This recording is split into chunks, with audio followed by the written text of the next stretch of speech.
Okay, so we are here at Super Training Gym with Ernie Lilliebridge Jr., a world record holder, and Pops over here. How's it going, Mark? Ernie Lilliebridge Sr., the coach, the patriarch of the entire operation here. And so you just saw Silent Mike over there do about a 325-pound squat for a couple reps. You have any critiques on what you just saw? Actually, they look pretty good. Honestly, they look Good. really, really good. Real strong coming out the rack. Hit depth, powered right out of it. To maximize the effect, you're going to want to control your breathing a little bit more and slow the pace down and get full control over the bar. I know you're doing a set of reps, and that's okay, and you develop a rhythm moving it, but you want to make sure, and it's extremely important, that you start and finish in the same spot on every rep. If you're going to be leaning a little bit forward, hit the hole, come back up, stop, reset, get control, big breath, hit it again. Even though it's a set of 3 reps, think about it as doing 3 singles, not just boom, boom, boom. The carryover into the powerlifting is extremely important because we're always trying to do one single. It is reps for building mass and endurance and the strength, but the setup is so important. You got to hit it one time. So if you want to try it again real quick or whenever you're ready, It's a strong setup. The rack opens up. You can either take your big breath, and it's usually best to take your breath before you unrack it. With the heavier weights, it has a tendency of collapsing you and changing your form. So get your big breath, get out strong, put it where you want it, feel it out, hit it, and get out of there. Don't release your breath until the top. And then take a few seconds, set up again. Just a single. Let's see how it looks for a single. That setup was good. You're a very good example of a narrow stance squatter. You got the heels, and that's what works for you. So you're going to be primarily on your quads, and that's okay. Everyone has a different style. Let's go through it one more time. Why don't you show us, Ernie, from the back here, just kind of like what you're looking at. I know a lot of times in the meets, you're kind of, putting your hand on your sons and stuff like that, and centering them. And what are you kind of looking for in tightness in the back and stuff like that? Most bars will have, it depends, not all of them do. They'll have a line in the middle. And you want to make sure that the center of the bar is directly centered on their spine. And you also want to make sure, some guys are high trap, mid trap, low bar. Wherever he sets it up, that's fine, but you want to make sure the bar is centered so there's not a variance. So where you set the bars is highly individual. Absolutely. In the aspect of height, but in terms of proportion left to right, you want it dead centered every time. So I'll let him wiggle around with it. He's pretty good, actually. He's got a good setup. He's right on the money. A little bit to your left. Not that far, not that far. Right there. So what are you trying to do here? Like, center him. If you're Mike, what are you trying to feel when you're setting up under the rack for some people that don't understand how to get tight? Tightness. He's dead tight. And you want to make sure he's squeezing into that bar. I tell people you want to lock into that bar.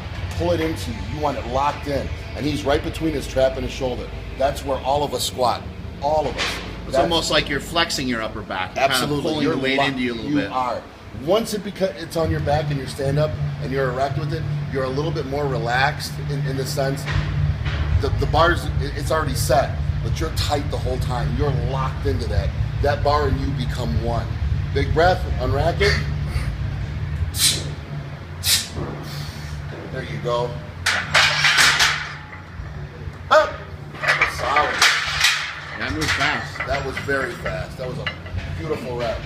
It just got out of it. That's just what we're looking for. Great bar speed, great positioning. You never went forward. Head stayed back. It was a good rep. Very good.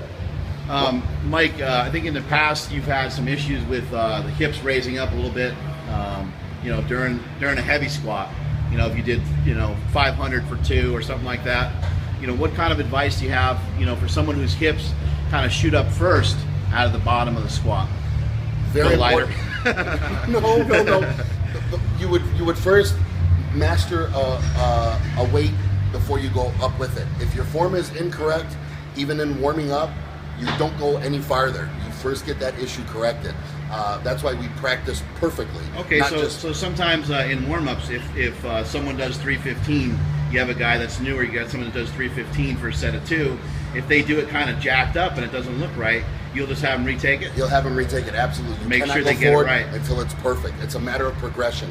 And we practice the same way as we would in competition. Our practicing is the exact same way. There's no change It doesn't matter at the competition, at the gym, at a different gym. Our setups are the same every single time. Take your time, set it up. Empty bar, 1 plate, 2 plate, 3 plates.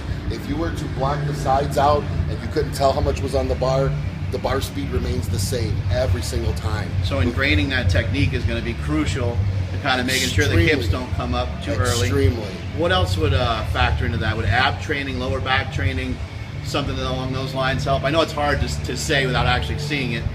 It varies a lot on the individual, but Right. our whole training is incorporated into that. Like on our squat day, that's what we're doing. We're squatting and deadlifting. On our accessory days, we're taking away from the movements and working the actual muscles to ensure that we have a good squat. A squat is a movement, it's not a muscle. We'll break it down on the accessory days and do all those muscles. And if there was any weaknesses during the warm-ups that we would notice, those would be emphasized and trained harder on the accessory days. We don't train our strengths, we train our weaknesses, always. About how many movements are you guys getting to in one training session approximately? On the squat, that's all we do. We do squats. I understand. Squat So day, like on a squat day, you're just going in We're there, squatting. just hammering out some squats. We're squatting, and then afterwards we would do the accessory work, leg extensions, reverse leg curls. That's done the next day or same? It's usually the same day. It depends. Oh, okay. It varies depending on where we are and how much time we So the have. focus is on just making the squat stronger. Absolutely. Building Training the that. squat first and then training all the muscles that help bring the squat up. Absolutely, and whatever that may be. And it's going to be, we separated quad work, hamstring work. What are some things that you've done recently differently with this guy over here? He's real quiet. Look at Real him. quiet, Ernie Jr. Silent Mike and Silent Ernie Jr. Right. Well, we made Ernie be quiet over there. But what are some things, Ernie, that you've done differently, to help get yourself to world record status recently? Honestly, working my form. I used to have an issue of just coming forward a lot, just Yeah. working on my setup, learning how to control the weight. And he did that, you'll notice, yesterday on his second attempt on his 738. The day was moving kind of quickly, and that's just indicative to a meet. It's not the He's same. blaming us. No, not a blame at Blaming all. super training. No, absolutely not. When you're in the gym, it's a controlled environment, and you go when you're ready to go. Right. When you're at the competition, you're at the command of someone else, so you got to watch the clock.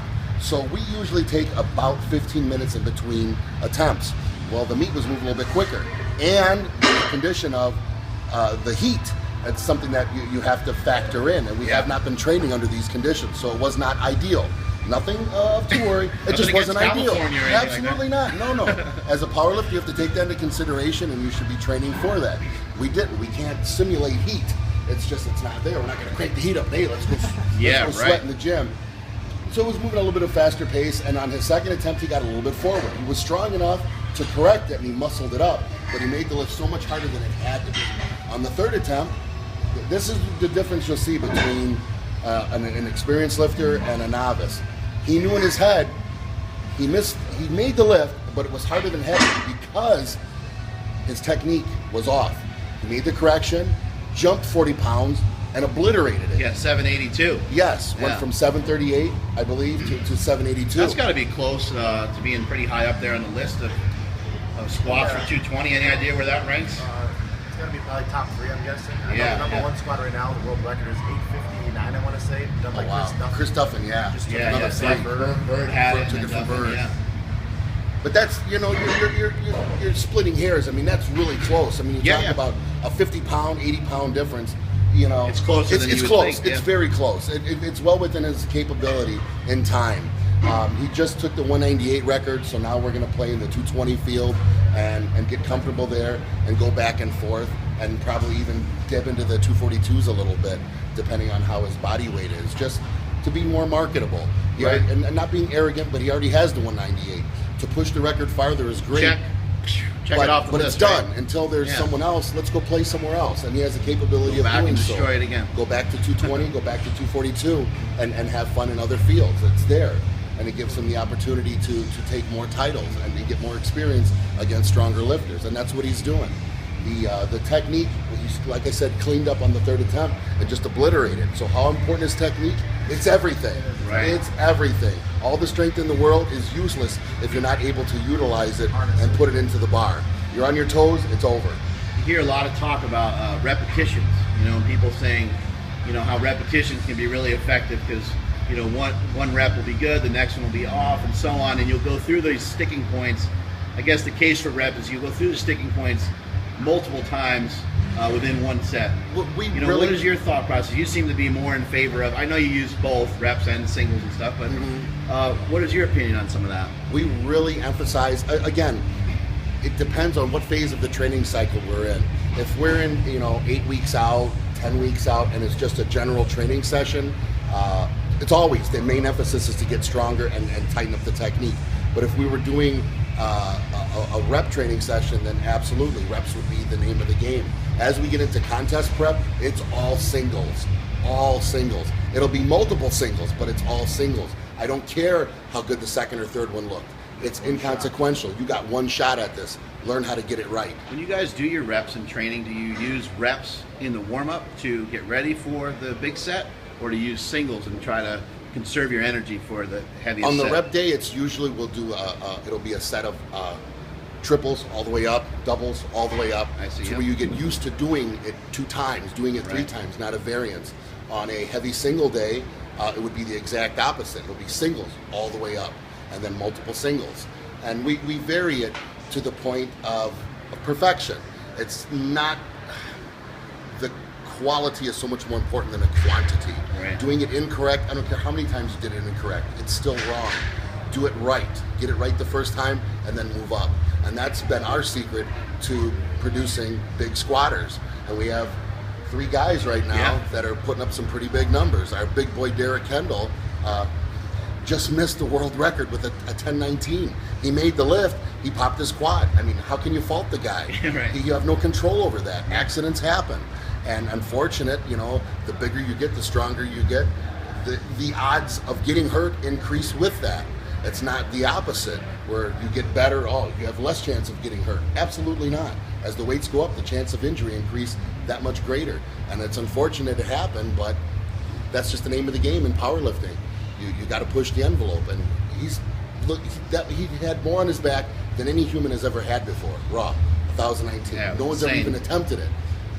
So hats off, Derek. You did a great job, buddy. And I'm sure you'll get it next time when you heal up. So basically, whether you're doing reps or you're doing singles, you want to take your time with the setup. You want to make sure that technique is crisp. Absolutely. And make sure it's the same every single time. Every single time. And continue to work on your form, whether you have 135 on the bar or 935 or on the bar. 1,035, whatever. It's exactly the same setup Right. every single time.